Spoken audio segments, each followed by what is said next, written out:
In New Orleans, a ship called Genesis arrives at the docks to deliver several containers of mysterious cargo, which will be distributed throughout the city. Meanwhile, Biggie gathers a bunch of dealers including Newt and presents them with the latest upper. It's called Power and it gives people a special ability for 5 minutes. Biggie gives the uppers to the dealers for free and even lets them sell it at any price they want. Sometime later, Robin sneaks out of her home to sell some power on the streets. 3 teenage boys notice she's a small girl, so they try to overpower her to steal the uppers. A fight ensues as Robin tries to defend herself, but in the middle of the struggle they're interrupted by police officer Frank, who makes them stop by showing his gun. A boy puts the upper in his mouth, intending to gain the power to fight him, so Frank explains that power has hurt people or even made them explode. As the boy hesitates, Frank takes the power and arrests Robin, causing the guys to run away. Once they're alone, Frank lets go of Robin and reveals he's her friend. He buys power from her and even gives her an old motorbike as a birthday present. The next day, Art goes to an apartment in the slums to look for Newt, who points a gun at him from behind the door and refuses to open it when Art asks where power comes from. Using a trick to open the lock anyway, Art makes his way inside and discovers Newt has become incredibly disfigured because of his addiction. He's also keeping a huge stash of power in his apartment with an alligator as a guard. Next, Art threatens Newt with a weapon, and when Newt tries to grab his, Art shoots it away. While Art steals Newt's phone, Newt runs to hide in another room and takes power to activate his ability, which sets his whole body on fire. After a failed attack that starts a fire in the room, Newt starts chasing Art through the building, causing him to fall off an edge. Art manages to hold on at the last second and jumps into the lower floor while Newt feels his body weaken, so he takes 3 more doses and goes after Art, only for a neighbor to throw water at him. Art uses the chance to rush to the bathroom and soak his jacket with water, so when Newt comes for him, Art covers him with the jacket and pushes him into a filled tub. At first Newt refuses to talk, so Art starts punching him until he confesses he got the power from Biggie. At that moment Newt's body starts shaking, so Art runs away right before Newt explodes. This causes him to have flashbacks of a car accident he was in with his daughter. Meanwhile, Robin checks on her sick mother Irene before going to school. While in class, Robin texts Newt to ask for more power, and the one responding is Art using Newt's phone. Suddenly the teacher calls her out for not paying attention and asks her how she expects to have a future. A friend mentions she's a great rapper and starts to create a beat for Robin to freestyle, so a nervous Robin begins rapping against the system and her teacher.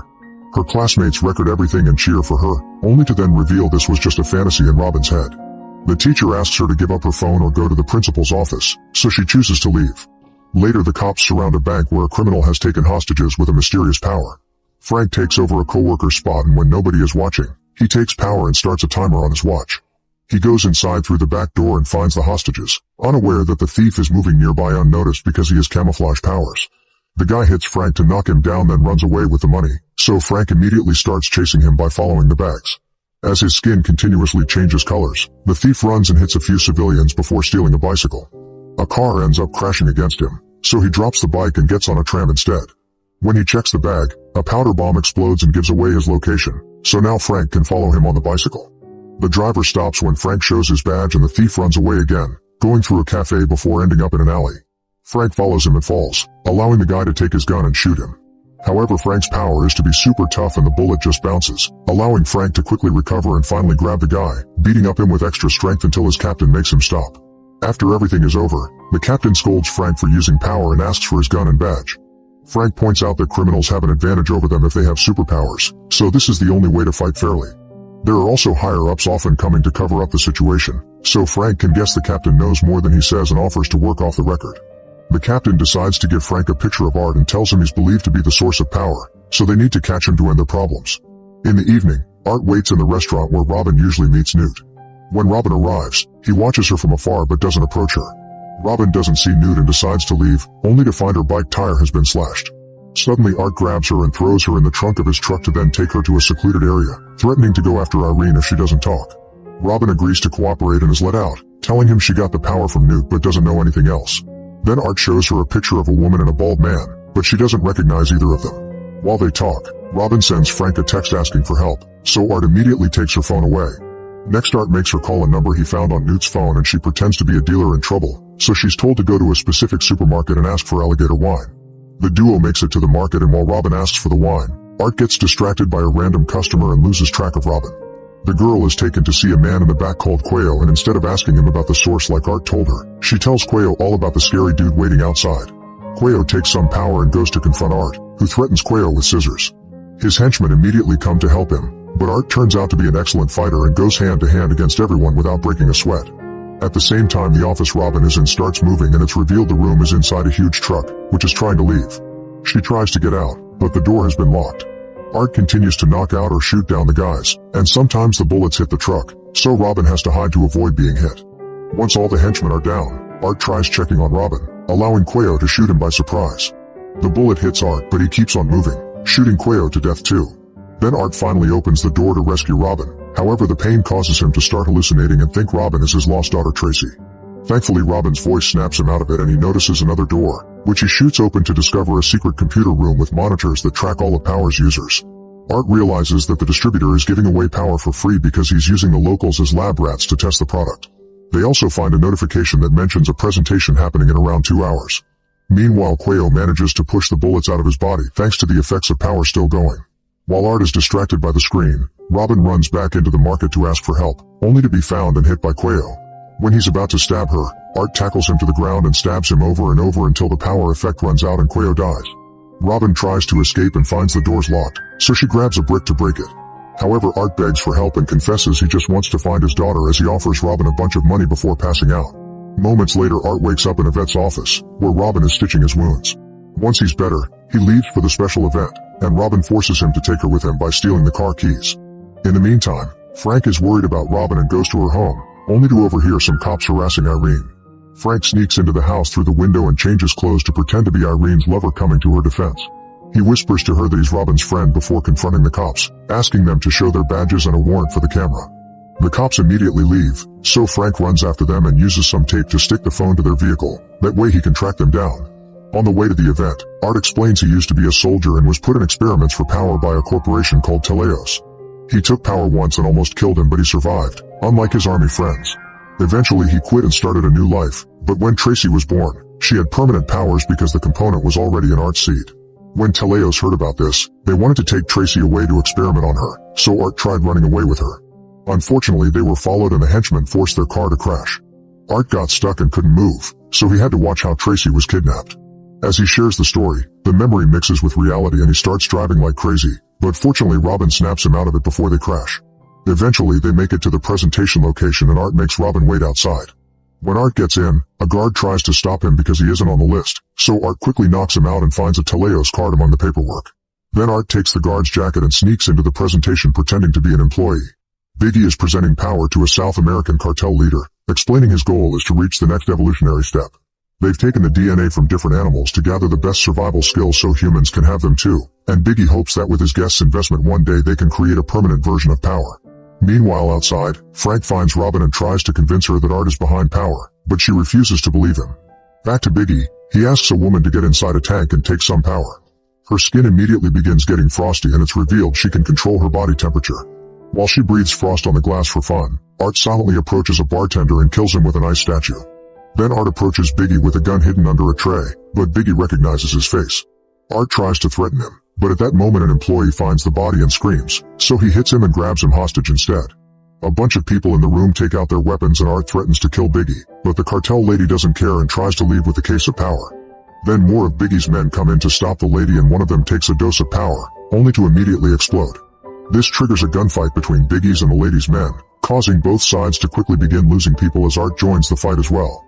2 bodyguards manage to cover the cartel lady to help her escape while Biggie tries to run to safety, dropping his tablet in the process. This causes the tank to start failing and the woman loses control of her power. She screams in pain while her boyfriend tries kicking the tank to break it to no avail. Art beats the guy up while Biggie keeps avoiding him, and eventually the frost takes over the woman's body, slowly freezing every inch of her skin until she's dead. Art manages to grab Biggie and shakes him as he demands answers, only to be hit by an employee to start a hand-to-hand fight. After pounding her head on the tank, Art uses her own taser to knock her out then goes after Biggie again. He shoots Biggie's fingers off and shows him the picture, so Biggie finally explains those are Dr. Gardner, the head of the project, and her bodyguard Wallace, who took Tracy. They can be found on the boat called Genesis, which carries the whole operation. At that moment Frank gets inside and tries to arrest Art, only for Art to quickly disarm him. As they argue over Robin, Biggie takes a dose of power and begins transforming into a huge monster that hits the ceiling and causes the whole building to shake.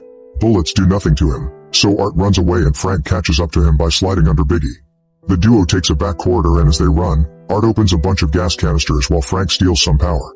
When they make it to the exit, Art shoots the gas canisters and causes a big explosion that kills Biggie and sends a shockwave to the street before Biggie's hand lands on a car. Afterward, Frank arrests Art, and when Robin tries to defend him, Art just tells her to go home.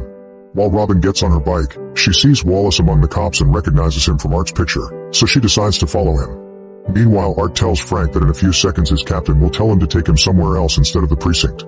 His prediction comes true and Frank realizes his captain is part of Teleos' bribed men in the force. Frank finally hears Art out and learns his daughter has been the sample they used to make power, which will spread to the rest of the world if they don't stop it. They agree to work together and make a plan, so by the time Teleos men surround the car, Frank is already gone. Afterward, Art is taken to the Genesis and meets with Gardner, who was the one to experiment on him during his army days. Robin is watching nearby, and Frank is furious to see her when he arrives. After a pointless argument, Frank gives her a special earbud so she can keep guard and inform him of anything happening in the area. Then Frank takes some power and approaches the guard, who shoots him down before going away, leaving the door open because he thinks Frank is dead. Frank quickly recovers thanks to his power but loses the bud that connects him to Robin as he sneaks inside, knocking out the guard by surprising him from behind. Worried about the lost connection, Robin decides to sneak in too and hides inside a van, which is loaded onto the ship. Next, Robin searches around the control room and finds Frank cuffing a bunch of unconscious workers. On the monitors, the guys escorting Art ask for the door to be opened, so Robin presses a button as a cover. They realize there's a map of the ship and full access to all the doors there, so Frank takes a gun in the earbud, asking Robin to guide him while he goes to save Art. After he leaves, Robin closes the very heavy door for safety. At that moment, the alarms go off and Wallace takes power so he can punch the doors down by force. While looking at the different monitors, Robin finds Tracy and gets distracted, so another powered guard finds Frank, quickly disarming him. A hand-to-hand fight begins, but Frank can't cause any damage because the dude is made of rubber. In the struggle, Frank loses the earbud again and Robin has to talk to him through the speakers, so Wallace finds her location and begins punching her door. Frank gets stuck in a tight rubbery hold, but he manages to punch the guy and release himself before dragging the man to a nearby door. Robin immediately closes it and the guy's arm gets trapped, meaning it'll break when the effective power stops. At that moment, Wallace finally brings down the thick door, only to discover Robin has broken the computer with an axe and escaped through the emergency hatch. As the ship takes off, Frank takes more power before retrieving his gun and continuing his search. Meanwhile, Art reveals he's had a power dose in his mouth all along and convinces the guard to let him go to avoid the consequences of his powers. At that moment, both Wallace and Frank find him, so Wallace punches Frank before turning to Art. Frank passes his gun to Art, who shoots Wallace twice, easily killing him. Back to Robin, she searches the lab area and hears a guard coming, so she hides and waits for the right moment to knock him out from behind. Then she takes his keycard and finally gets access to the lab rooms, where she finds Tracy and notices the scars on her body from the experiments. At first Tracy is wary, but she immediately becomes happy when she hears her dad is there. Suddenly Gardner comes looking for Tracy too, but the girls manage to hide under a hatch just in time.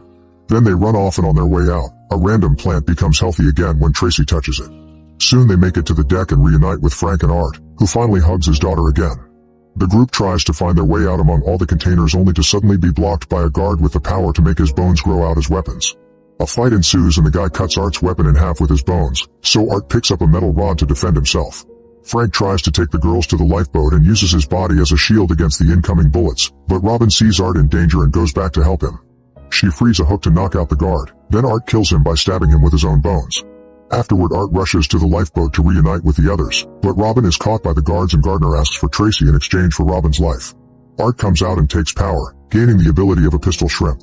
This allows him to vaporize the water around him and shoot extremely hot shock waves that kill all the henchmen in seconds. Robin jumps out of the way just in time as all the containers are brought down and a crane falls on top of Gardner. Art passes out because his body can't stand so much power, meaning he's about to die. However, Tracy immediately comes to his side and heals him with her powers.